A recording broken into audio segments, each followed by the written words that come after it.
Well, he should say exactly what your reporter just said, which the successes of the Tax Cut and Jobs Act, how they helped families, how they lifted Americans, 6 million Americans out of poverty, how we brought unemployment to its lowest levels for Hispanics, for African Americans, and for women. I think that's what he's going to focus on, both his success as well as the failures of the Democrats, particularly those in New York that have really deteriorated quality of life, made us less safe, have created a migrant crisis, and they're going to add congestion pricing on top of it, taking more of their hard-earned money away from them. Well, Trump's going to the belly of the beast, so to speak. It's one of the most democratic areas in the entire country. What kind of reception do you think he's going to get?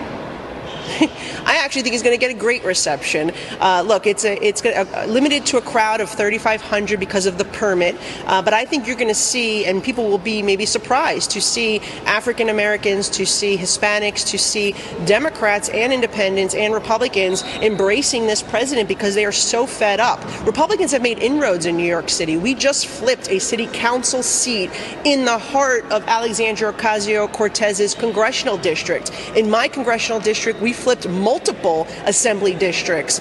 We flipped multiple congressional districts across the state. So people are fed up with the one-party Democrat rule in New York, and they're showing it. They want a balance. They want common sense. They want secure borders. They want safe streets. And they want inflation to come down, and they're not going to get any of it if President Biden gets elected for another 4 years. I think that Trump's event tonight will be a stark contrast to Biden's campaign event in New Hampshire earlier this week. Just take a look at this. A sparse crowd in Nashua on Tuesday, no enthusiasm. On top of that, it was another gaffe-filled speech. Watch this, roll it. After I signed the PACT Act into law, many of the fittest, best-trained warriors we've ever seen, we saw like 9/11 fighters.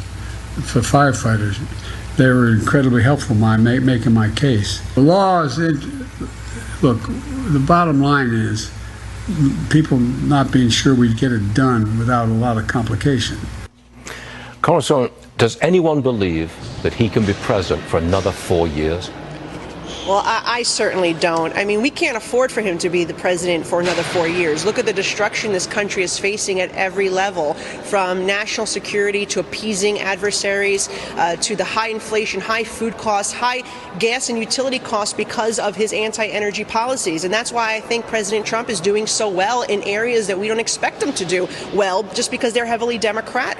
But I will tell you, as somebody who ran for mayor in 2017 in New York City, we doubled the margin that the previous person 4 years before me got out of the Bronx. Why? Because we showed up. And that is what President Trump is doing. I was at the rally with him in Wildwood, New Jersey, another state that they don't expect him to win. But they're wrong. We can absolutely win New Jersey. And by the way, both of these states, New York and New Jersey, are states where the Republican almost won the governorships, right? It came in with a few tens of thousands of votes.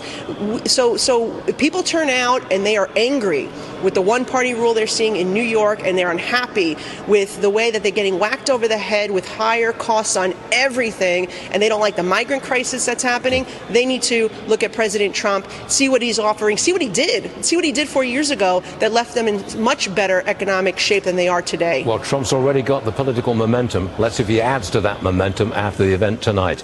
Congresswoman, we'll be watching for you tonight in the Bronx. We'll see you again later. Thanks a lot. Thank you.